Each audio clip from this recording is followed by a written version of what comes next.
देखिए, सरकार जो है मिलीजुली है और दोनों पार्टियों के मंत्री हैं, दोनों पार्टियां सरकार अकेले चल रही है, लेकिन पार्टियां अलग अलग हैं। लोगों में जाकर के अपनी अपनी जो उनकी नीतियां हैं उसका प्रचार प्रसार कर रही है और इसमें कुछ गलत भी नहीं। सर 2024 का चुनाव है, क्या दोनों पार्टियां अलग अलग चुनाव लड़ेंगी? क्योंकि इस प्रकार के मतभेद अब सामने आ रहे हैं और लगातार खुलकर आ रहे हैं। ऐसा है, पहले भी हम चुनाव इकट्ठे नहीं लड़े थे और एक स्थायी सरकार के लिए हमने गठबंधन किया था। आगे भविष्य में क्या होगा उसमें दोनों ऊपर की पार्टी, हमारा नेतृत्व वही फैसला करेगा।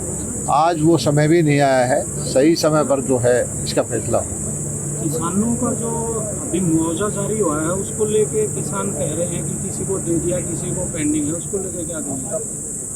देखिए, सबसे जल्दी लगभग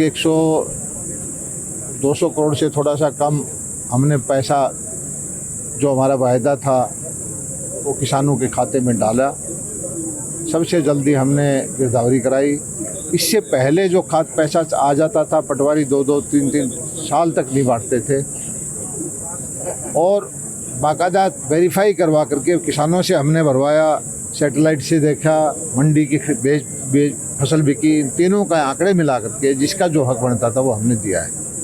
मंत्री जी, पहलवानों के मुद्दे पर आज फिर महापंचायत सोनीपत में है, पहलवान प्रेस कॉन्फ्रेंस कर रहे हैं, लगातार मुद्दा कम होते हुए बढ़ रहा है, क्या कहेंगे? देखिए, हमारा समाज जो है बेटियों के साथ रहता है। बेटी के मुंह से कोई भी बात आए तो पूरा समाज साथ हो जाता है और इसमें भी उच्चतम न्यायालय में ने डायरेक्शन दी है, एफआईआर दर्ज हो चुकी है, दिल्ली पुलिस जांच भी कर रही है और हमारे गृह मंत्री से भी पेटियां मिल चुकी हैं। मैं समझता हूं कि किसी तरह की कोई इसमें कोताही नहीं होगी, न्यायोचित काम जो है होगा। मंत्री जी, कल गन्नौर मंडी का उद्घाटन भी है, क्या कुछ रहने वाला, कितने दिन का प्रोजेक्ट पूरा हो जाएगा? देखिए, ये गन्नौर अंतर्राष्ट्रीय हॉर्टिकल्चर मंडी का विषय जो है पिछले 25 साल से अटका हुआ था। अब सौभाग्य की बात यह है कि 2600 करोड़ रुपए का पहला ठेका इस मंडी बनाने का दे दिया गया है और कल इसकी भूमि पूजन होगा और इसमें और भी लगभग 10-12 हज़ार करोड़ रुपए की लागत से काम होंगे। 40-50 हज़ार करोड़ रुपए की सब्जियां, फल यहाँ पर बिकेंगी, पैकेजिंग होगी, एक्सपोर्ट भी होगा। इससे इस इलाके के किसान की कायाकल्प होगी। ये कम से कम सोनीपत ही नहीं, पूरे हरियाणा के लिए बड़ी खुशी का मौका है। 10 साल में बीजेपी ने जानबूझकर इसे नहीं बनाया। ये सही है कि इलेक्शन से पहले राहुल जी आधारशिला रख के गए थे और जो 10-12 करोड़ रुपए मंजूर करके गए थे उससे एक सेट बन गया था, लेकिन ये मंडी कोई 10-12 करोड़ रुपए की नहीं है, ये 10,000 करोड़ रुपए की लागत आनी है। इसका जो व्यवस्था करनी थी, इसका टेंडर करना था, इसके फंडिंग का इंतजाम करना था, वो सारा करके अब ये काम शुरू हुआ है। किसी के आधारशिला रखना और उसकी व्यवस्था पैसे की ना करना तो ये उचित नहीं है। आप भूपेंद्र सिंह हुड्डा का एक पेंशन, बुढ़ापा पेंशन घोटाला का जो है उस पर ओपन किया गया है, उस पर जांच भी चल रही है, क्या कहेंगे? क्योंकि उस दौर में जो है बुढ़ापा पेंशन का लेकर पूरा मामला अब निकल कर सामने आया। देखिए, पहले जो सिस्टम था सारा मैनुअल काम होता था, छोटे कर्मचारियों के माध्यम से पैसा दिया जाता था और वो कुछ ना कुछ गड़बड़ियाँ कर देते थे। इसीलिए अब जो है ऑनलाइन सिस्टम है हर चीज़ का, चाहे किसान के खाते में पैसे देना हो, चाहे बुढ़ापा पैसा देना हो, चाहे सैलरी का पैसा देना हो, तो वो चीज़ें आती जा रही हैं। धीरे धीरे ये है कि पकड़ में जो घपले, बहुत सारी चीज़ें हुई हैं।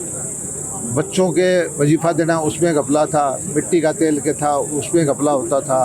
पहले जो चीज़ें हैं हम उनमें नहीं जाना चाहते, लेकिन भविष्य में एक सही लोकतांत्रिक सरकार होती है, उसमें आदर्श व्यवस्था ये हो कि जिसका हक हो उसको मिले, कोई दूसरा उसको ना खाए। इस तरफ हम आगे बढ़ रहे हैं और इससे हो सकता है कि तात्कालिक कुछ दिक्कतें लोगों को आए, लेकिन लंबे समय के लिए एक व्यवस्था अच्छी बन जाएगी तो आम आदमी को इसका फ़ायदा होगा। पथुरा गांव के किसान हैं, बीमा कंपनी पर लगातार आरोप लगा रहे हैं 2018 से लेकर अभी तक उनका जो है बीमा राशि जो अभी तक नहीं मिली है, उसकी मुआवजा राशि जो कहीं न कहीं बीमा जब किसान कटवाता है कहीं बैंक में रह गया या कंपनी के पास नहीं गया या उसकी फसल मिसमैच हो गई, दिखते हैं।